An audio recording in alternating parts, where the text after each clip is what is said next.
Est-ce que l'IA va remplacer les traders? Dans l'avenir, on va avoir des salles des marchés qui seront composées que d'un ou quelques chercheurs et une multitude d'IA. En octobre, des chercheurs ont mis les 6 IA les plus puissantes du monde sur des vrais marchés. Vrai argent, zéro humain. Pourtant, ChatGPT a perdu 62%. Et tout le monde ne fait que parler de ça. On va atteindre presque le million, je pense, de dépenses en termes de compute. Les plus grandes salles des marchés cherchent la même chose. Comment faire gagner de l'argent avec une IA. Et aujourd'hui, 95% des hedge funds en utilisent une.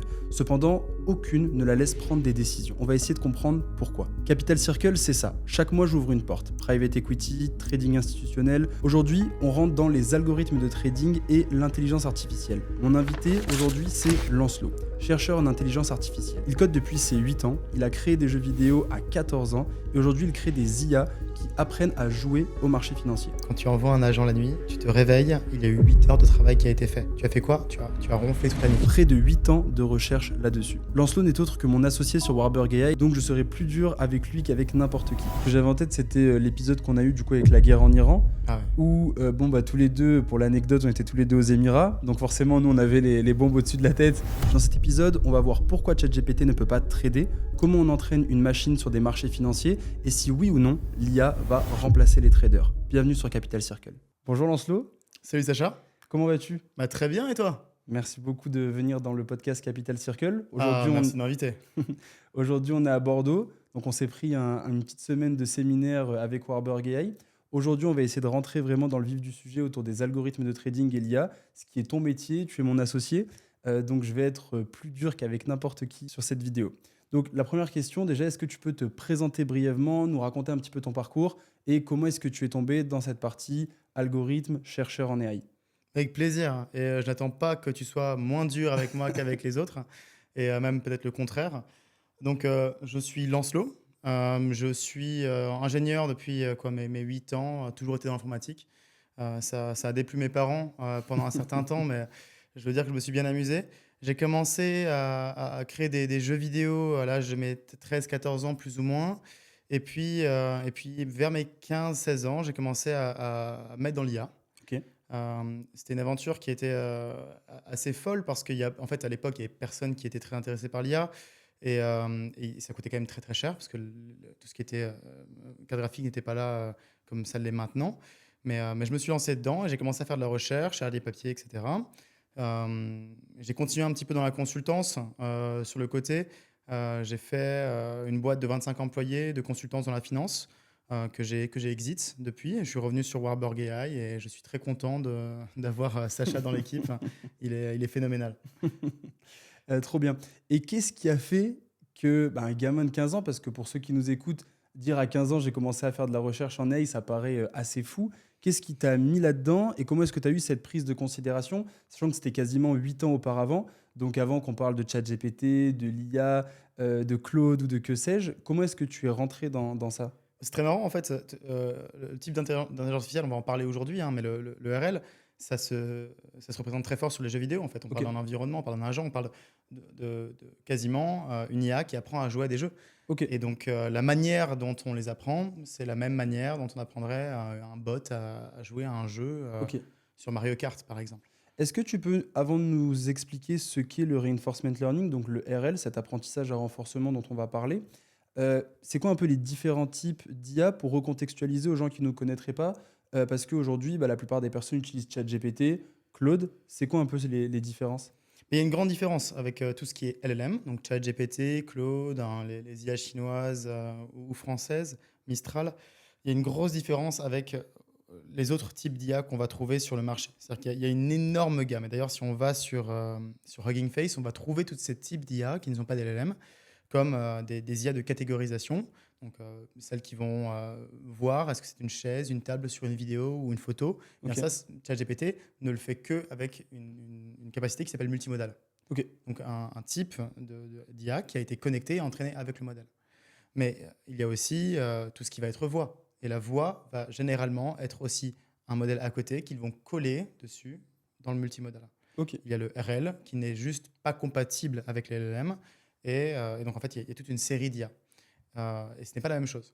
Ok. Chacune va essayer de maximiser une fonction. Donc, on va aller un peu plus en détail, mais essayer de réussir à faire le mieux dans sa petite fenêtre. Ok, Et, et à la fin du compte, l'une ne peut pas remplacer une autre. ok, trop bien. Si tu devais expliquer le RL à un enfant de 12 ans pour être ultra explicite et après on va rentrer dans le détail au fur et à mesure, comment est-ce que tu l'expliquerais? Alors, bon, un enfant de 5 ans, 12 ans, on peut en parler. Je pense que la manière la plus concrète d'en parler, c'est généralement les voitures qui sont autonomes. Ok, Ça intéresse beaucoup de jeunes. L'idée d'avoir une voiture qui conduit toute seule, elle est folle, elle est là depuis longtemps. Et tu ne peux pas le faire avec d'autres types d'IA. Donc, si on veut expliquer comment ça fonctionne, il faut déjà essayer d'imaginer, fermer les yeux et se dire comment est-ce qu'elle fait, la voiture, pour conduire toute seule. Donc, on va lui donner une série d'informations, donc la route, etc., qui va être composée d'un environnement. Donc, l'environnement va être observé par l'agent, qui est la voiture, et la voiture va apprendre à s'arrêter à un feu rouge, avancer, etc., à travers du machine learning, à travers un modèle, un agent. Et donc, cette vision des choses représente assez bien le RL. ok. Moi, je me rappelle la chose qui m'avait le plus frappé pour comprendre le RL, parce que bah, quand on s'est rencontrés la première fois, je n'y comprenais rien. Moi, je viens de la finance. J'ai eu aussi toute une partie où j'ai rencontré beaucoup de quants. Donc, c'était des choses qui étaient plutôt, on va dire, machinales, algorithmiques. Et quand tu m'as expliqué le RL, c'est que j'avais un peu du mal au début à comprendre. Et ce qui m'a permis de mieux le comprendre, c'était se dire, OK, il y a un agent dans un environnement, un peu comme dans un labyrinthe. Et en fait, il va avancer, il va se taper. Là, il va comprendre, il va se prendre soit une récompense, soit une punition. Et à la suite de ça, il va itérer jusqu'à être une meilleure version de lui-même. Bah, c'est ça, en fait, si, la manière dont elles vont apprendre, c'est toute la recherche qu'on Mhm. fait chez Warburg AI. Mais si on va dans les data centers de Tesla, on va voir qu'en fait, la voiture, elle se crache des millions de fois par seconde. En fait, pour apprendre, il faut ne pas réussir. Il faut faire un accident. Et c'est avec ces accidents qu'on va apprendre comment ne pas faire d'accident. Ok, Donc, petit à petit, à travers des millions d'itérations, on va réussir à optimiser une policy, une manière de faire qui va fonctionner et qui va, à la fin du compte, fonctionner dans des cas qui sont en dehors de son entraînement, ok, comme la route ok. dans le Ultra monde réel. intéressant. Et peut-être pour parler avec ceux qui nous écoutent et qui ont vu un petit peu passer, notamment il y avait une news, je ne sais pas si tu l'avais vu, où en fait il y avait des personnes qui avaient mis en concurrence 6 types de LLM, donc qui étaient du coup ChatGPT, Claude, Gemini, et qui les avaient lancés sur les marchés. Et en fait ça a été une catastrophe. En tout cas au début ça a Catastrophe. gagné, mais derrière ça a été une catastrophe et ils ont perdu tous entre moins 50 et moins 60%. Qu'est-ce qui fait selon toi qu'un LLM type ChatGPT, aujourd'hui on le voit beaucoup sur les réseaux sociaux, de gens qui nous disent ah j'ai créé un algorithme avec l'IA mais avec du coup les LLM, pourquoi est-ce que ça ne marche pas et quelle est ta vision là-dessus? Voilà, en fait, là, on arrive plus dans une question de perception par les LLM. Les LLM ne sont pas faits pour trader les marchés financiers. Ok, Ils sont faits pour analyser un prompt qui peut être composé d'une image. Souvent, c'est ce qu'ils ont fait dans cette arena. Et ils vont me donner une photo du marché sur TradingView, prendre des données qu'ils ont trouvées ou scrapées quelque part, et après, ils vont le donner au modèle. ok, Sauf que ce modèle-là, il est fait pour pouvoir dire euh, plein de choses. Il n'est pas fait pour la finance. Il peut t'expliquer comment faire des cookies. Il peut t'expliquer comment faire un nombre de choses énormes. Et donc, ça ne le rend pas spécialement meilleur au trading. D'ailleurs, il n'y a pas de benchmark. Si on va sur Artificial Analysis ou des benchmarks qui sont faits pour analyser comment ChatGPT, Claude, DeepSeek, Mistral se comparent, on ne trouvera pas de benchmark pour le trading. Elles ok, ne sont pas faites pour ça. ok, ultra C'est intéressant. une blague de l'avoir. Je pense que c'était voué à se foirer. Même si ça aurait pu fonctionner, mais ça me fait rire Ok. plus qu'autre chose. Et du coup, si on rentre un peu dans le détail sur comment aujourd'hui, toi, tu as amené l'IA sur la partie marché financier, parce que on rentrera aussi un peu plus dans ce détail-là, mais le RL, c'est quand même quelque chose qui est très peu vu dans les salles de marché. En règle générale, moi, les personnes que je connais dans des salles vont utiliser du machine learning classique, mais ils vont jamais aller aussi loin que ce que tu as pu faire avec Warburg AI. Comment est-ce que toi, aujourd'hui, comment est-ce que, on va dire peut-être même, refais-nous un peu un historique de quelle a été l'évolution et comment est-ce que tu es arrivé un peu à la quintessence, même si on peut toujours évoluer, comment est-ce que tu as ramené le RL sur la partie marché financier? Comment est-ce que ça fonctionne un petit peu tout ce moteur? Ouais, je pense qu'il il faut aller dans l'histoire un petit peu de comment le ML est en train de rentrer dans la finance. La finance, c'est un monde qui bouge très peu vite Mhm. parce qu'il y a énormément de régulations qui sont mises dedans et il y a des choses qui fonctionnent. Et généralement, quand quelque chose fonctionne, tu n'as pas trop envie d'y toucher. Mais ils utilisent du machine learning. C'est-à-dire qu'ils vont pas, ils ont déjà essayé le RL, mais l'idée, c'est qu'ils utilisent le machine learning dans une capacité de catégorisation Ok, où on appelle ça de embedding. Donc, on va prendre une donnée, on va la convertir dans quelque chose qui est utile. ok, Et en fait, ils les utilisent déjà. Mais l'idée de Warburg AI, c'était de prendre cette information et au lieu de la convertir dans une information qui est encore plus utile, on va faire toute la série jusqu'à l'action en machine learning. Donc, on va pas commencer à créer des petits modèles qui vont être utiles. On va créer un modèle qui va être plus long et qui va avoir à la fin du compte, qui va prendre l'action à notre place, ok. qui va être complètement autonome. Et ça, c'est quelque chose qui est complètement divergent de ce qu'on voit aujourd'hui sur le marché financier, chez les banques, chez les hedge funds, ou en tout cas pas publiquement. Il y a très peu de modèles qui font du RL dans la finance. Parce que les hedge funds ont trop peur de faire confiance à un modèle à prendre une action par elle-même. En Ok. fait. C'est souvent des traders qui vont les prendre, ou le HFT, des fonctions qui sont plus simples, vont être autonomes. Mais ça va être de l'algorithmie. Ok, ultra intéressant.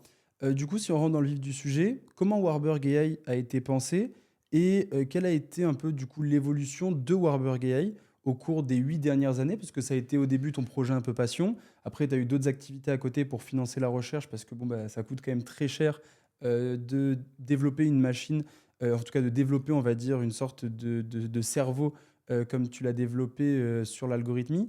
Comment un peu est-ce que ça se passe? Comment c'est structuré? Quel type d'informations tu donnes à l'IA aujourd'hui? C'était rock'n'roll, hein, parce que ça a été des hauts et des bas. Il y a des moments où le projet était un petit peu en pause. La plupart du temps, c'était en part-time. Je suis content d'être de retour sur le projet en full-time, évidemment. Mais il y a toujours eu un problème, et deux grands problèmes, je dirais. C'est l'information. Évidemment, si on a une information qui est de meilleure qualité ou qui est complètement différente des autres, on peut en générer ce qu'on appelle de l'edge ou de l'alpha. On peut en déduire quelque chose. Et puis, évidemment, la compute, donc tout ce qui va être les ordinateurs. Ce qu'on entend souvent sur les médias, on va voir data center, énormément de cartes graphiques. Bah, nous aussi, on a besoin de cartes graphiques pour pouvoir faire tourner nos modèles et qu'ils apprennent par eux-mêmes. Ok. Et du coup, explique-moi un peu plus quel type de data tu vas aller donner en fait tout simplement à l'algorithme et comment toute cette partie expérience, est-ce que tu peux l'expliquer un petit peu aux gens? Comment est-ce que ça fonctionne? Combien est-ce qu'il y a potentiellement d'agents? C'est quoi en fait entraîner ce type d'algorithme avant qu'il puisse être live et avant qu'il puisse aller sur les marchés financiers? Alors, les types de données, il y en a énormément. Ok, C'est-à-dire qu'on on va aller chercher tout type de données, euh, principalement des données qui vont être quantifiables, qui n'ont pas besoin de passer dans une machine pour devenir quantifiables. Donc évidemment, tout ce qui va être les carnets d'ordre. Donc, il y a énormément d'informations dans les carnets d'ordre. On va les prendre. On a des pétabytes au total de données qu'on va process à travers de l'algorithmie. Donc, ok. on va les transformer dans quelque chose qui est plus lisible pour une machine. Et puis après, on va les donner à la machine. Donc les carnets d'ordre, marché financier, les forecasts, et on va prendre toutes ces informations, Data on-chain les aussi? data on-chain, Ok, on va les modeler en fait, on va les modeler d'une manière à ce qu'elles soient lisibles, qu'elles soient normalisées, parce qu'évidemment, s'il y a des chiffres qui sont beaucoup trop grands, des chiffres qui sont beaucoup trop petits, il faut que le modèle apprenne à comprendre la taille et de la différence. Donc il faut essayer de la pré-normaliser, la pré-mâcher pour le modèle. Une fois que c'est fait, mhm, eh bien, on doit voir si cette donnée elle est vraiment utile ou pas. ok. Si cette donnée n'est pas utile, on n'aura pas on ne pourra pas visualiser de bénéfices dans les benchmarks. Ok. Et est-ce que tu peux rentrer un peu plutôt dans le sujet des expériences? Combien est-ce qu'il y a d'agents au total qui vont venir faire une expérience? Combien de temps ça dure en fait d'expérimenter? Je sais que toi, du coup, tu vas faire des milliers et des milliers d'expériences avec une policy qui va être différente, une reward function qui va être différente. C'est ce qu'on expliquait au début, cette idée dans le RL de donner une récompense ou donner une sorte de punition. Et donc, l'agent va itérer jusqu'à avoir la meilleure récompense là-dessus. Est-ce que tu peux nous en dire un peu plus là-dessus? Comment est-ce que ça fonctionne concrètement? En fait, il faut se dire que les agents dans le monde du machine learning, ils apprennent beaucoup, beaucoup moins vite que les humains. Ok, C'est ça, dans l'industrie, on appelle ça la sample efficiency. Et donc, il va falloir qu'on prenne une quantité d'expérience monstrueuse. ok, On parle de millions d'années pour avoir un modèle qui est correct et qui pourra commencer à être déployé. Euh, Heureusement, les machines, aujourd'hui, elles sont très rapides. ok.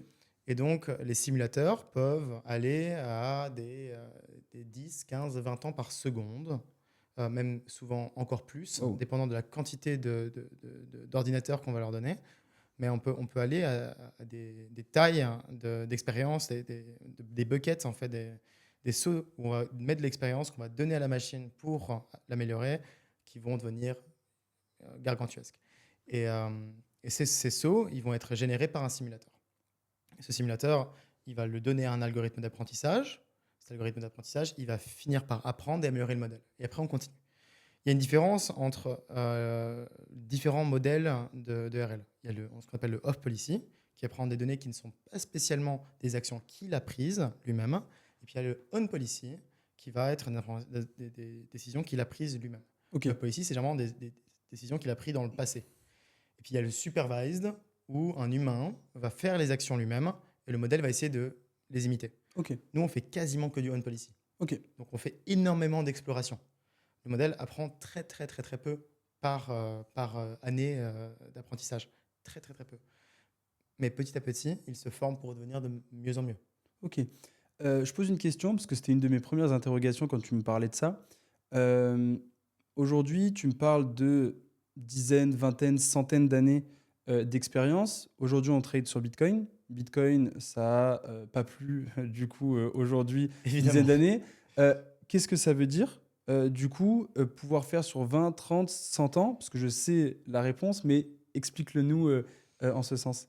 Mais en fait, on a la- la- l'expérience humaine sur les marchés financiers, surtout sur le Bitcoin, par exemple sur le Bitcoin, elle est beaucoup plus que la durée de vie du Bitcoin. Parce que chaque personne a eu sa propre expérience en entrant dans le Bitcoin. On peut le voir un peu de la même manière avec les machines qui apprennent. Il y en a qui ont réussi, il y en a qui se sont foirés. Il y en a qui ont réussi à gagner énormément, il y en a qui en ont perdu énormément. Et à chaque fois, il y a des petites leçons.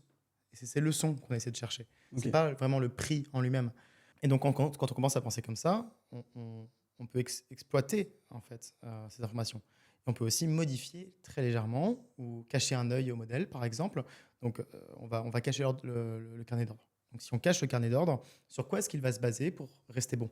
Ok. Il faut qu'il apprenne à généraliser sa force, pas que sur le pied droit, mais aussi sur le pied gauche, pour Ok. rester tout debout. Et donc, quand on lui cache un œil, il faut qu'il continue à utiliser son autre œil pour voir. Et l'humain fait la même chose. Si tu te caches l'œil, tu perds cette dimensionnalité, mais tu vois toujours aussi bien. Ton cerveau s'occupe de faire le travail. Le modèle doit pouvoir faire la même chose. Et donc, en faisant des combinaisons de cacher des choses, de le pousser un petit peu. Je ne sais pas si tu as vu avec Boston Dynamics, avec les robots qui se font pousser. Ouais. Ils se font pousser par les chercheurs avec des grosses cannes. Et des fois, ils se foirent, ils tombent, et c'est très marrant. En fait, c'est la même chose. Ok. Tu veux essayer de le mettre dans des scénarios qu'il n'a jamais vus. Même si c'est sur le même marché, c'est souvent la même expérience où il doit sauter, faire un backflip. Mais est-ce qu'il a sauté en faisant un backflip, en se faisant taper dessus? Peut-être pas. Et donc, en fait, au fur et à mesure, on peut créer des nouvelles expériences et en apprendre. Ok. Donc ça veut dire qu'en fait, il y a plusieurs agents qui vont être sur plusieurs jours du marché, qui vont prendre des décisions différentes. Comment est-ce que ça se passe? C'est ça. On ne pourrait jamais avoir des millions d'années d'expérience si on le faisait avec un seul agent Ok. en même temps. Ces agents, dans le simulateur, ils ne vont pas interagir avec l'un l'autre. Donc ça, on appelle ça du Multi-Agent Reinforcement Learning, du MARL. Et ça, on ne le fait pas. Ok. Nous, on a un seul agent, mais en fait, on va prendre cet environnement et on va le cloner des centaines, des milliers de fois s'il le faut. Et en fait, ils vont tous apprendre au même moment. Ok. Et les cartes graphiques, elles sont très fortes pour ça, pour faire une tâche en parallèle. Elles sont beaucoup moins rapides que nos ordinateurs en CPU, mais par contre, les cartes graphiques, elles peuvent faire beaucoup plus de choses en parallèle. Donc, on va leur donner toutes ces expériences en parallèle pour apprendre tout ça. Et le simulateur, on doit le créer assez vite, on doit le créer assez rapide que pour pouvoir faire tout ça. On a énormément d'agents. Dans les dernières versions, encore quand tu es rentré, on était rentré avec AgileRL, Mhm. qui était beaucoup plus rapide. On parlait de 128, de 56 agents en même temps. Maintenant, on peut aller beaucoup plus haut. En fait, le problème devient la capacité, la mémoire vive de la carte graphique, parce qu'on ne peut pas envoyer assez d'expérience à la carte graphique, et aussi ce qu'on appelle la bandwidth, donc le canal qui connecte le simulateur à la carte graphique. Mhm. Si on envoie 100 gigabytes de données, en fait, ce canal il devient bloqué, et on ne peut pas envoyer assez d'informations à la carte graphique pour la faire tourner à 100%. Ok. C'est un peu un jeu par rapport à tout ça. Je te pose une question aussi, j'en ai un peu la réponse, mais je trouve que c'est intéressant à en discuter. Donc, tu vas faire toutes ces expériences, les agents vont faire ces expériences.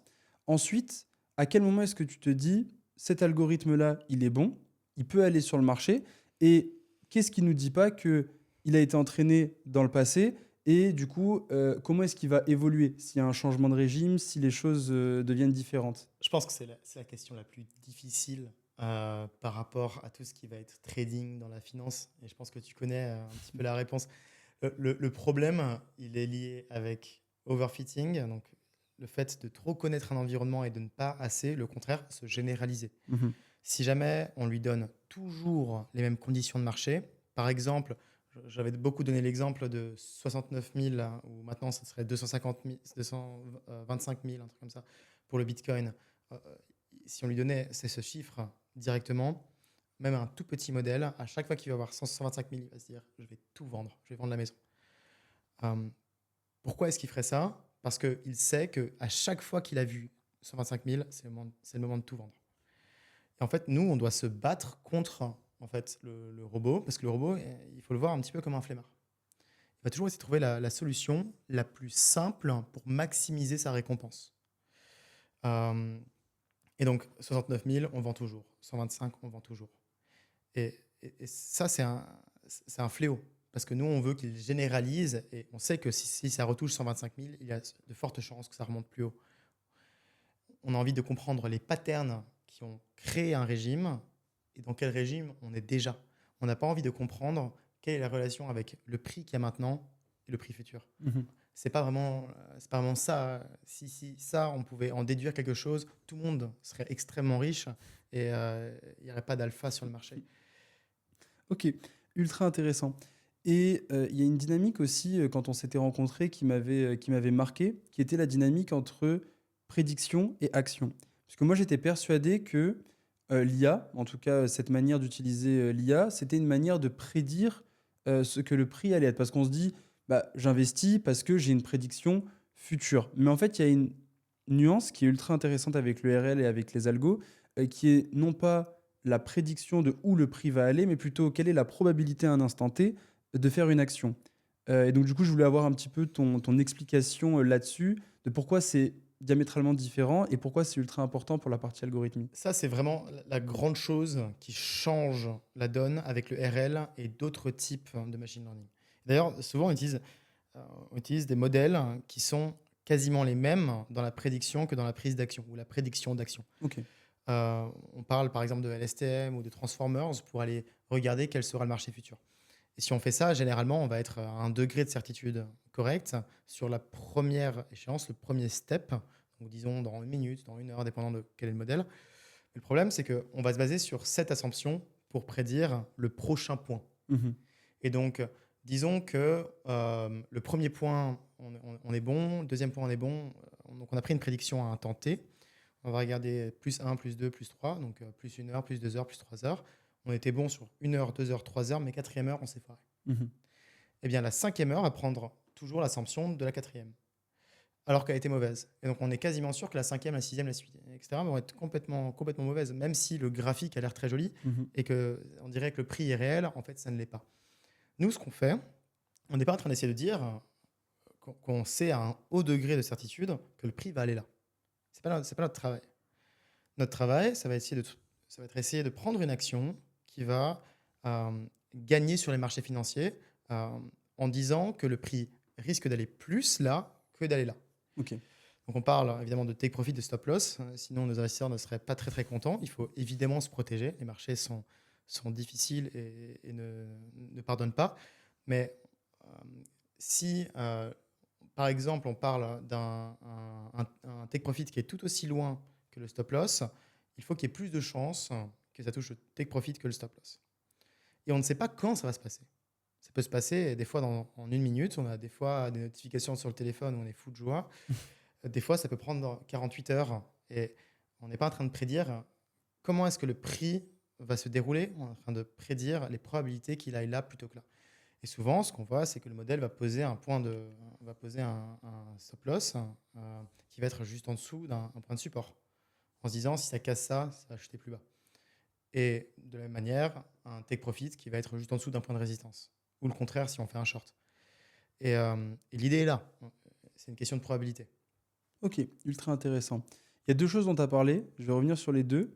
Un, la partie récompense, sur lesquelles je vais parler. Et deuxième chose, tu m'as dit on ne sait pas. Donc je vais te titiller sur une partie qui est un peu la black box. Donc première question, tu me parles de cette reward function. Donc c'est la récompense qui va être donnée pendant l'entraînement sur la partie algorithmie, sur la partie expérience. Comment est-ce que tu définis cette reward function et est-ce que tu peux mal la définir celle-ci est donc du coup envoyer l'algorithme un peu à gauche quand il faut aller à droite, quoi. On se dit toujours qu'on a la meilleure reward function, mais en fait, on n'a jamais vraiment trouvé la meilleure reward function.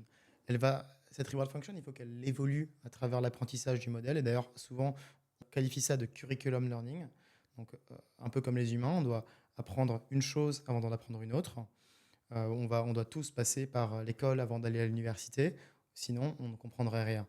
Et la manière dont on va éduquer le modèle va être différente aussi. Donc la reward function va être différente. La reward function, souvent elle va être optimisée. Donc en gros, on va lancer une population d'agents qui, elle, va évoluer un petit peu comme les humains d'ailleurs, à travers les meilleurs survivent et se reproduisent, Ok. et les pires, en fait, on les met de côté. Et en fait, les meilleurs deviennent meilleurs, meilleurs, meilleurs, un petit peu à la darwinienne, et ils apprennent. Et en fait, ce qui se passe, c'est que ces paramètres d'apprentissage, eux, vont changer. Et Ok. ces paramètres d'apprentissage, il y a la reward function, mais il y a autre chose. La manière d'apprendre, la vitesse d'apprendre. On peut dire apprend très vite. Mais s'il apprend très vite et très mal, ça passe pas. Et donc, tous ces paramètres vont s'évoluer.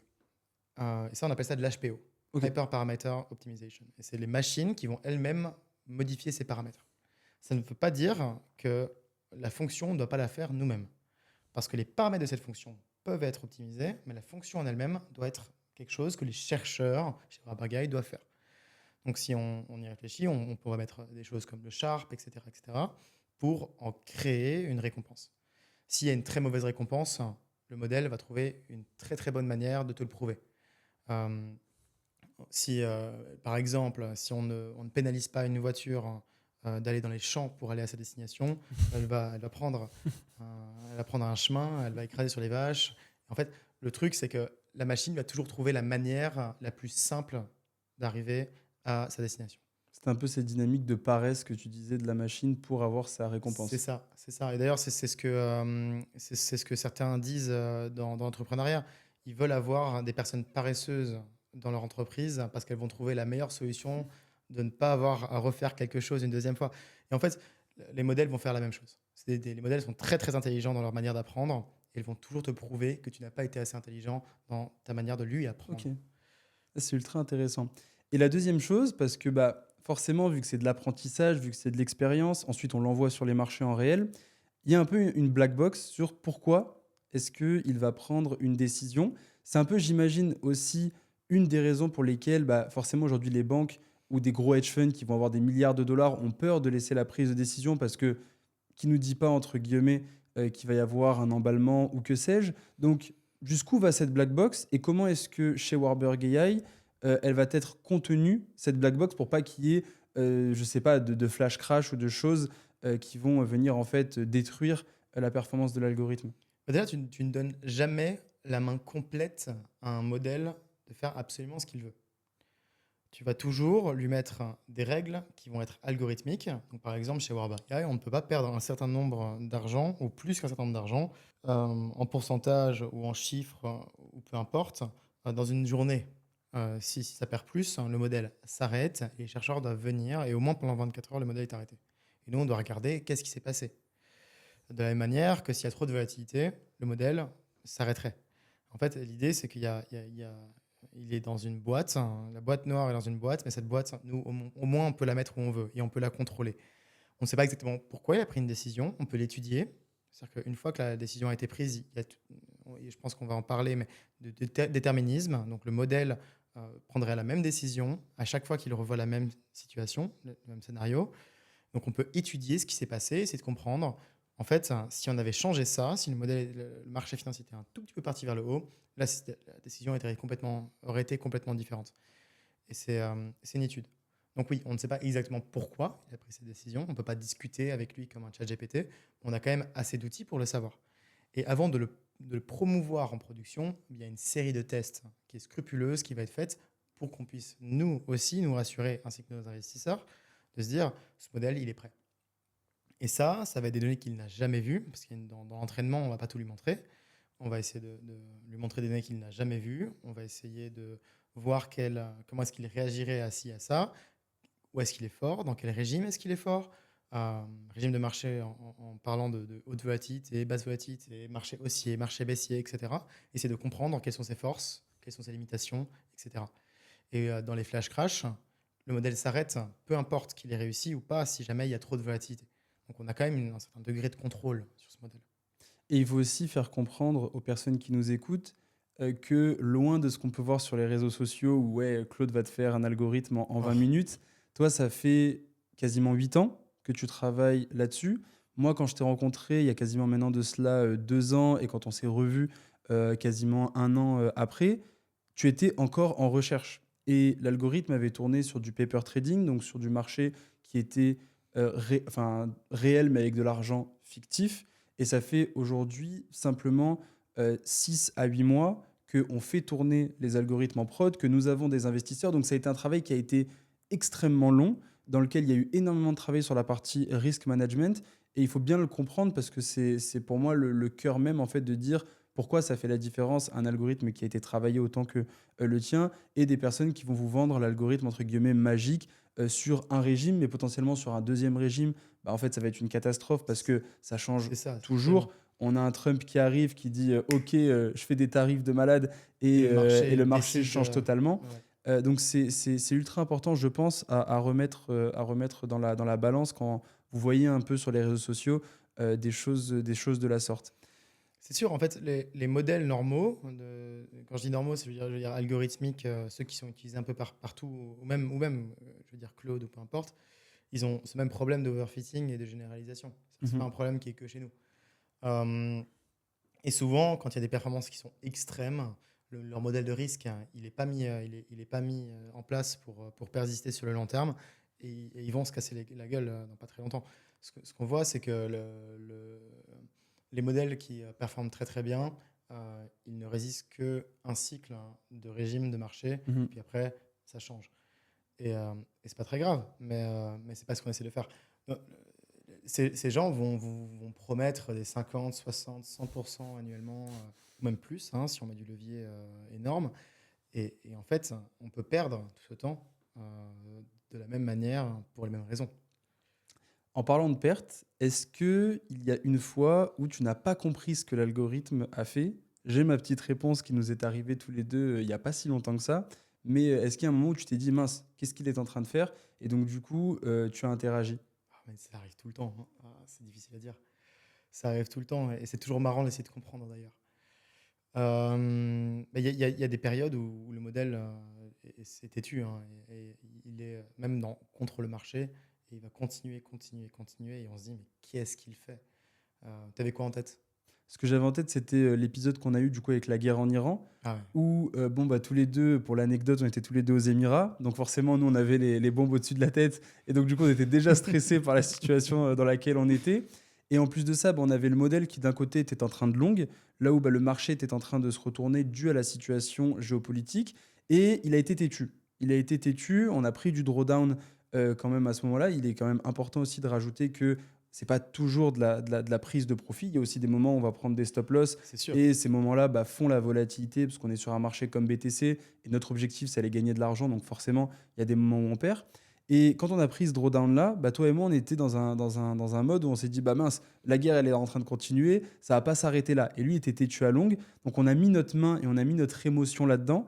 Donc on a arrêté l'algorithme à ce moment-là, chose qu'au final, on n'aurait pas dû faire parce qu'il avait raison de Ça a longue remonté, mais et c'est remonté explosif. toutes de manière explosive et on aurait pu récupérer du Ah. coup notre drawdown. Est-ce que tu as d'autres épisodes comme ça qui te sont arrivés, toi, à titre personnel ou pas? Je pense que c'était le plus gros événement parce qu'on a mis énormément d'émotions. En fait, il y avait la guerre, on devait quitter le pays si ça continuait trop fort. Il y avait énormément de questions dans nos têtes et on s'est dit, on va pas penser au modèle, on va garder la quantité d'argent qu'on a déjà générée et on va dire basta pour le moment. Et en fait, on n'aurait peut-être pas dû le faire parce que Mia était relativement préparé pour ça. Il a peut-être pas bien timé le rebond, mais je sais qu'au début, il prenait des plus petits trades et à la fin des plus gros. Donc on aurait même peut-être gagné plus que le drawdown qu'on a eu. Après, voilà, ces expériences, elles arrivent relativement souvent. C'est, on essaie quand même de faire attention, mais c'est le modèle qui est à la main. Sous considération, le modèle ne peut pas trader avec énormément d'argent. On le bloque sur la quantité d'argent qu'il peut trader, on le bloque sur la quantité de levier qu'il peut avoir, on le bloque sur beaucoup de choses.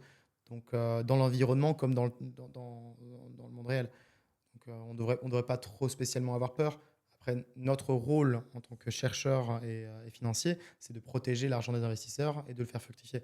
Donc, si on y réfléchit, euh, on devrait quand même aussi un petit peu se faire confiance, je pense.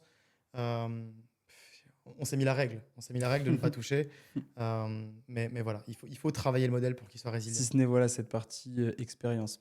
Maintenant, on va bientôt arriver quand même à la fin de ce podcast. Quel est l'avenir pour Warburg AI? Quels vont être les prochains chantiers au niveau recherche? Comment est-ce qu'on va aller améliorer en fait cette partie algorithmique? Bah, il y a plein de manières de l'améliorer et on continue sans cesse de l'améliorer avec des nouveautés. D'ailleurs, sur la dernière génération qui est arrivée il y a pas très longtemps, on a rajouté beaucoup de choses. Là, aujourd'hui, je pense que la manière dont on va l'améliorer, ça va être principalement sur la stabilité. Mhm. Donc, on a réduit énormément les frais, on a réduit déjà énormément la volatilité. Et en fait, on voudrait que le modèle soit et un Sharp qui batte tout le monde. On a déjà une performance qui bat quasiment tout le monde, et ça, j'en suis très fier. Mais le but, c'est d'avoir une ligne qui redescend le moins possible. Pour le faire, on a plein d'expériences qui sont, je ne sais pas si on peut tout partager dans un podcast, mais qui sont très intéressantes et qui vont... Dis-le nous et si jamais on peut pas en parler, je cutterai ça pour des raisons légales dans le montage. Je pense que déjà, la recherche, elle va être fortement accélérée par la recherche autonome. C'est-à-dire que l'IA est devenue très très forte à, à expérimenter des choses. Elle n'est pas très forte à les finir. Donc si on regarde le code qu'elle va produire, le code est généralement correct. Il n'est pas toujours optimisé, il n'est pas toujours le meilleur, mais on peut commencer à démultiplier la quantité d'expérience qu'on fait chez Warburg AI grâce à cette manière de faire de la recherche de manière autonome. Donc on peut donner des papiers à un agent qui, lui, va développer pendant 24-48 heures, tester, améliorer, avoir 8 heures de carte graphique, il le sait, donc il va s'assurer que tout soit bon avant 8 heures, et puis on lance 8 heures de carte graphique. Et en fait, on va donner des compartiments à des intelligences artificielles, beaucoup de tokens, ça va coûter cher en tokens, on ne faut pas parler à la finance. Mais l'idée est là, on peut décupler la puissance de frappe de recherche de Warburg AI à travers l'autonomie. Et d'ailleurs, ce qu'on voit chez OpenAI et Claude. Oui. Aujourd'hui, Claude a été le premier à le dire, ChatGPT, enfin OpenAI a été le deuxième à le dire. En fait, maintenant, ils utilisent quasiment que des auto-research loops, donc il y a des modèles qui vont automatiquement faire de la recherche euh, avec comme supérieur le chercheur qui la dirige. Donc en fait, on voit beaucoup plus d'avancées. Et chez Warburg AI, ça arrive aussi. On va avoir des meilleures données, on va avoir un meilleur simulateur. Il y a Puffer, donc un travail qui se fait avec Joseph Suarez en Amérique, qui est fantastique, hein. Ce type-là, j'ai jamais vu une personne qui était autant dédiée à un projet qui était open source, même s'il gagne sa vie à côté. Mais il est fantastique. Et en fait, on rend les expériences beaucoup plus rapides, on les rend de plus en plus autonomes, et en fait, on va balancer, au lieu d'en balancer 8, 9, 10 par semaine, on va commencer à en balancer 80, 90, 100. C'est un petit peu comme si, dis-moi si je me trompe, mais ça donne l'impression d'avoir une sorte de salle des marchés dans laquelle toi tu vas être head of quant, tu as tous tes petits comptes qui vont venir en fait travailler et donc du coup faire des expériences ensemble et faire cette auto-research dont tu parles.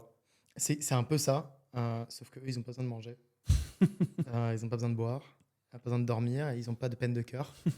Et donc, ce qui se passe, c'est qu'ils travaillent 24 heures sur 24. Donc, quand tu envoies un agent la nuit, tu te réveilles, il y a eu 8 heures de travail qui a été fait. Et combien d'agents tu as lancé? 8. Donc 8 fois 8, 64. 64 heures de travail.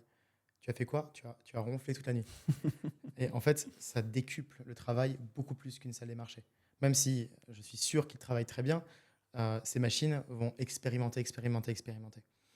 Et, euh, et dans l'informatique, elles deviennent meilleures et meilleures et meilleures et meilleures. J'ai parlé récemment avec un ancien de Stanford qui allait dans pas mal de salles des marchés, qui a été un quant pour beaucoup de fonds d'invest dernièrement, et qui lui aujourd'hui sa thèse, et c'est une thèse qu'on partage nous, eux ils le font plus sur la partie commodities, equity US, mais c'est la thèse de dire aujourd'hui on peut créer des pseudo-salles des marchés avec du coup l'AI qui va être bien moins onéreuse en termes de coûts parce qu'aujourd'hui bah, tu prends 10 quants, un quant chez Citadel il va être payé extrêmement cher, mais là avec toute cette partie recherche et AI, on peut penser dans l'avenir qu'on va avoir des salles des marchés qui seront composées que d'un ou quelques chercheurs et une multitude d'IA qui vont permettre en fait de faire ces expériences, de créer de l'algorithme et en fait de remplacer entre guillemets les traders. Moi, c'est une thèse que je partage. Après, j'ai toujours cette idée où je me dis bah, la vélocité de la technologie, c'est toujours un peu plus lent que ce à quoi on pense en vérité. Mais est-ce que tu penses que l'IA va remplacer les traders à 20, 30 ans sur la finance? Mais moi, j'ai une vision de l'entrepreneuriat qui dicte que une équipe petite est plus efficace par employé qu'une équipe énorme. Si on regarde, et encore, ça change de boîte en boîte, si on regarde la manière de gérer de Google et la manière de gérer de l'armée américaine, hein, on voit qu'il y en a une qui est très plate en hiérarchie et l'autre qui est Mm. pyramidale. Et en fait, tu vois que Google est plus efficace par employé, euh, mais il y a plus d'accès qui est donné par employé. Une petite équipe qui est passionnée, qui vit pour le projet, chaque employé va être infiniment plus efficace que même un employé de Google. Ces gens s'y donnent et c'est magnifique à voir. Et chacun de ces gens va avoir sa salle de marché. Et en fait, c'est pas une idée que Warburg va avoir une salle énorme, c'est l'idée de donner les meilleurs outils aux personnes qui vont travailler sur cette recherche. Et avec les meilleurs outils, beaucoup de passion et un cerveau bien formé, ces gens, ils font des merveilles. Et c'est ça la puissance, c'est donner les bons outils aux bonnes personnes. Quand la société va grandir de plus en plus, on va pas faire ça avec 100 personnes, mais on va pas faire ça avec une personne. Mhm. Il faut quand même avoir des humains dans la loupe. Ok, ultra intéressant parce que bien évidemment ça coûte très cher en termes de compute de pouvoir faire ce type d'expérience. Aujourd'hui, je pense qu'on est quasiment et on va atteindre presque le million, je pense, de dépenses en termes de compute dans les prochaines années, je pense très rapidement et l'objectif c'est d'en avoir de plus en plus pour pouvoir faire encore de meilleures Ça coûte cher. expériences.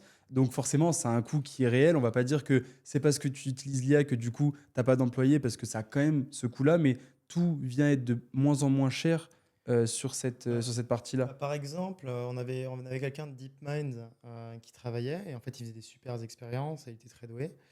Mais lui, sa machine ne tournait pas tout le temps. Je pense que l'auto-research, en tout cas la manière dont c'est implémenté, ou c'est en train d'être implémenté chez Warburg AI, ça va réduire les coûts de compute et augmenter les coûts de token. Sauf que les coûts de token, ils ont beau devenir de plus en plus chers, les machines deviennent de plus en plus intelligentes et consomment de moins en moins de tokens pour des réponses qui Mhm. sont de mieux en mieux. Enfin, ça dépend quel modèle, évidemment. Mais un Fable 5 en high ou extra high, euh, tu pourrais même pas rêver d'avoir un résultat comme ça avec un GPT-5 qui date d'il y a pas si longtemps ou un Claude 3.5. Tu vas jamais avoir le même résultat. Donc à la fin du compte, les humains coûtent très cher, les IA coûtent moins cher par rapport à l'implémentation. Les IA vont préparer tout avant de l'envoyer sur une machine qui, elle, coûte cher. Depuis la machine, soit le poste de l'ingénieur, soit des serveurs qui coûtent pas très Mhm. cher en termes de. Enfin, c'est des CPU et des RAM. Ça va, on peut payer ça encore. Et avant de l'envoyer sur ces machines qui coûtent cher, et ce qu'on va voir, c'est que si ce chercheur de DeepMind était encore avec nous, il nous coûterait moins cher en compute. Pourquoi? Parce qu'il aurait pu développer tout ça en parallèle avant de l'envoyer sur des machines. Et même si des fois il avait 3 machines parallèles, euh, ça coûterait moins cher que les machines qui n'étaient pas utilisées auparavant. Trop bien. Peut-être pour élargir un peu sur ces sujets, Toi, est-ce qu'il y a d'autres sujets sur lesquels tu portes une affection, sur lesquels tu as un intérêt, que ce soit dans l'IA ou même sur toute cette partie infrastructure, data center qui te font kiffer en ce moment et sur lesquels tu aurais envie de te voir évoluer? Ah, moi, j'adorerais faire un data center à la maison, dans mes bureaux. Le problème, c'est que les cartes graphiques coûtent très cher ou alors changent très vite. J'ai déjà commencé à faire un petit peu mes petites choses à la maison, mais la rendre au service de l'équipe. Euh, je ne sais pas exactement quoi te Peut-être parler. pour aller, on va revenir un petit peu peut-être sur le sujet, mais où est-ce que tu vois ta personne dans 10 ans, plus Warburg aussi dans 10 ans? Qu'est-ce que tu te vois faire avec tout ça? Je pense qu'on a fait de la recherche qui a bien payé et je pense que si on continue sur notre chemin, on va finir comme tout Sigma. C'est monstrueux hein, ce qu'on a chez Warburg AI. Maintenant, il faut créer beaucoup de confiance avec les investisseurs. Donc, on est en train d'ouvrir un fonds et j'en suis, je pense que ça va être génial parce on va avoir beaucoup plus d'accès pour pouvoir ramener des portefeuilles chez nous. Mais, mais dans une optique réaliste, dans 5 à 10 ans, on va peut-être faire le même passage que ce que Two Sigma a fait. On n'arrivera pas à Two Sigma, mais on va commencer à faire la même chose. On va commencer à faire des partenariats avec des grands. Notamment, on avait discuté avec des gens de chez Bridgewater. On a des gens de la Morgan qui étaient intéressés. En fait, on va continuer à discuter, continuer à développer et continuer à grandir l'équipe. Et je pense que ça va être fantastique. Two Sigma, pour peut-être ceux qui nous écoutent et qui ne connaîtraient pas, on va dire que c'est un peu le fonds hedge fund phare dans tout ce qui va être data alternative Ouais, et qui va permettre en gros d'avoir une alpha parce que la data était tellement bonne et a été tradée de la meilleure des manières qu'ils vont réussir à extract de la performance de quelque chose que les autres n'ont pas forcément vu. Il y avait un exemple qui était ultra intéressant de Two Sigma, qui était le moment où en fait ils avaient acheté des images par satellite, par exemple des parkings devant Costco, Walmart ou ce type de choses, et que par le nombre de personnes qui venaient se garer ou qui sortaient, ils arrivaient à avoir une potentielle exactement. vue sur le nombre de clients qu'il pouvait y avoir, et donc du coup ils pouvaient C'était fascinant. prévoir avant les chiffres Ouais. potentiellement quelles avaient été les ventes et donc du coup se placer en adéquation et créer de l'alpha et donc aller chercher de la performance là-dessus. Il y a eu la course au satellite. Hein, tout le monde l'a fait, maintenant c'est plus un alpha. Et donc maintenant, le prix, en fait, si on regarde le prix du marché, il prend plein de choses en considération. Et généralement, c'est la vue la plus correcte de ce qu'il y a aujourd'hui. D'ailleurs, c'est pour ça que les prediction markets sont en train d'exploser, de ce qu'on voit, donc de la réalité du monde. Et donc, maintenant qu'il n'y a plus d'alpha, d'avantage à avoir cette information, on peut le retrouver dans le prix. Ils ont même pris des satellites pour voir s'il y avait du grain dans les silos des fermiers. Et comme ça, ils pouvaient savoir si le prix des marchés futurs pour le grain allait grimper ou pas. Et en fait, ces images satellites, elles ont donné extrêmement beaucoup d'informations à des personnages qui étaient extrêmement fortunés, comme Two Sigma, Morgan, Bridgewater, etc., qui étaient vendus par la NASA. Et ils ont fait une quantité de blé inimaginable. Ils étaient fous.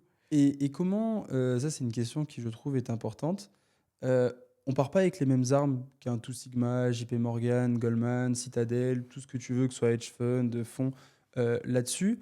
Comment est-ce que tu fais ta différence par rapport à des institutions comme celle-ci qui vont avoir des centaines de millions, euh, soit à gérer, soit même des millions et des millions à dépenser dans de l'infra?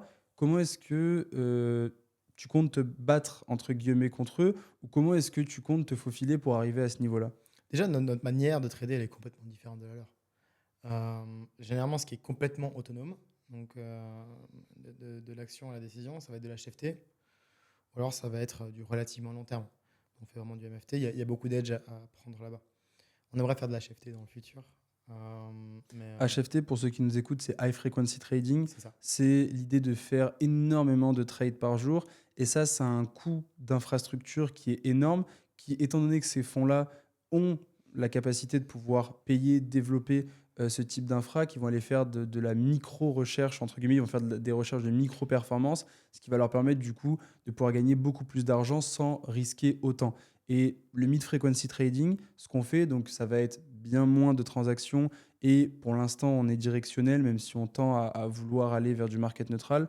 Aujourd'hui, on est directionnel sur le prix et c'est là où on va venir chercher notre edge sur le marché. Donc je pense qu'il y a à la fois, comme tu disais, cette partie où nous, notre ADN, donc à la fois la partie RL, la partie mid-frequency trading, il y a aussi la partie risque qu'on peut prendre parce qu'on est encore petit et que du coup on peut prendre du risque pour aller chercher un maximum de mindshare, entre guillemets, de visibilité, Je de sais pas si c'est, je performance. sais pas si c'est vraiment une question de risque, parce que notre risque, il est contrôlé. Je pense que la manière dont on peut gagner, c'est avec l'efficacité de chaque personne. Même si on peut le voir dans les Oui, laboratoires d'IA. aussi. Si on regarde la Chine, on regarde l'équipe de DeepSeek. Tout le monde entendait parler de DeepSeek aujourd'hui. DeepSeek, c'était des financiers. Oui, c'est Ils vrai. ont créé DeepSeek avec quelques millions dans la poche qu'ils ont pris de leurs fonds. Et ils ont concurrencé les géants de la tech qui ont mis des milliards C'est dedans. vrai. En fait, il faut avoir des bonnes idées. Et il faut tirer dessus, il faut tirer et continuer à essayer. Et en fait, ces bonnes idées-là, quand on a une bonne, elle devient propriétaire, parce qu'on a le marché de la finance, on ne partage pas beaucoup de choses, et, euh, et en fait, on peut construire dessus. Et on a eu beaucoup de breakthroughs comme ça chez Warburg AI, et on continue d'en avoir. Donc, on peut concurrencer, mais il faut continuer à se battre.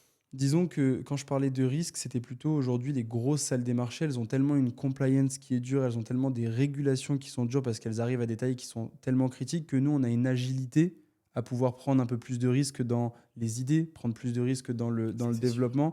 Et c'est là où je pense qu'on fait notre différence. Je pense que tu as vu ce matin Kimi, la news. Et c'est vrai qu'aujourd'hui, bah, c'est fou de te dire que tu as d'un côté un Anthropic ou un GPT qui a levé des milliards et des milliards de Ah, dollars, ils là sont où forts chez Moonshot, hein. des entreprises chinoises Mhm. avec bien moins d'argent arrivent à venir concurrencer en fait ces gros. C'est sûr, c'est sûr. Il y a beaucoup de copiage aussi. Enfin, l'IA, c'est une Oui, industrie qui est. Vu que maintenant il y a plein d'argent, il y a beaucoup de gens qui sont dedans. Après, je ne sais pas si Kimi l'a fait. Mais ouais, c'est très impressionnant. trop bien. Je pense qu'on va toucher à la fin de ce podcast. Est-ce que tu aurais un mot de la fin, quelque chose qu'on n'a pas discuté pendant ce podcast à parler? Je pense que je vais te reposer la question, du coup, Sacha. Maintenant, tu travailles dans la stratégie de Warburg, tu en es même chef. Qu'est-ce qui va se passer pour Warburg AI dans ta stratégie? Bah, moi, dans ma stratégie, donc je te laisse ton coin de génie de développement dev et tech. Moi, sur ma partie commerciale, c'est, je pense, et c'est ce que j'ai dit la première fois où on s'est rencontrés, c'est il faut qu'on aille sur le réel. C'est ce qu'on a fait. On avait commencé au début avec Lighter, donc du coup, qui était un perpetual DEX du même type que Hyperliquid, Avec une où exécution très voilà, intéressante. pas de mauvaise pub, mais on avait une exécution sur la partie algorithme qui était assez mauvaise. Donc, on a dû repasser chez OKX pour la partie trading qui était bien mieux sur cette partie-là. Aujourd'hui, bah, on est en train de faire ce track record qui est extrêmement important pour aller toquer à la porte des gros. Donc, pour moi, je le vois de cette manière en plusieurs temps. C'est-à-dire qu'aujourd'hui, on travaille sous forme de SMA. Ensuite, ça va être atteindre nos chiffres et nos tailles critiques avec notre track record pour aller chercher un maximum de fonds d'investissement pour déposer chez nous, avoir notre propre structure de fonds et ensuite après road tout 100 millions et Road to Two plus Sigma. voilà, pour avancer en ce sens. Mais je pense que ça va être vraiment faire les choses étape par étape parce que on l'a vu, on a parlé avec des très très très gros d'un coup et forcément en fait les très gros dans le milieu du hedge fund bah, vont en fait chercher 12 mois de track record, que tu aies minimum 1 million sous Je management. pense que c'est ça, c'est là où on s'est planté à la fin du compte, C'est hein. des KPI. Je sais pas si on s'est planté, mais on a appris. On a essayé de voler trop haut, trop vite, sans Voilà. avoir les preuves qui nous permettaient de le faire. Et donc, du coup, c'est un travail qui va être plutôt croissant avec l'historique qu'on va créer là-dessus. Et ça va nous permettre, en fait, bah, voilà, d'atteindre les targets qu'on veut aujourd'hui et commencer par des fonds qui vont avoir une taille qui va être moyenne, des fonds qui vont être entre 50 et 100 millions sous management et petit à petit aller chercher de plus en plus gros. Je pense que c'est ce qu'on voit, hein. Les investisseurs croient en nous de plus en plus. On le voit à travers le track record, les newsletters qu'on leur envoie, la performance sur nos partenaires. Ouais. Et petit à petit, en fait, cette confiance arrive et Et, on commence à avoir les armes pour discuter avec des grands joueurs dans l'industrie. Ouais. Et peut-être pour finir, et c'est ça qui était ultra important pour moi, c'est que moi qui venais d'un monde qui était plus celui du VC, sur la partie levée de fonds où tu vends une promesse, sur la partie algorithmique, en fait, tu vends des KPI et tu vends en fait des choses qui sont dures et que tu peux pas en fait, on va dire, transformer ou maquiller. C'est quel est ton track record, quel est ton argent sous management, quel est ton Sharp, quel est ton Calmar, quel est ton Sortino. Et c'est ce sur quoi ils se basent. Donc c'est pour ça en fait qu'il va falloir le faire de manière croissante et step by step en ce sens. Donc je pense qu'on en a terminé avec ce podcast. Merci beaucoup Lancelot. Je mettrai tout directement aussi dans les liens en description pour que si vous avez quelconque question, n'hésitez pas. Sur Twitter, on est disponible. Bon, Lancelot, ça va être un peu plus compliqué, même si il tweet un peu de temps en temps, mais Lancelot, on le laisse dans son côté dev. Et si vous avez n'importe quelle question, n'hésitez pas à venir me contacter.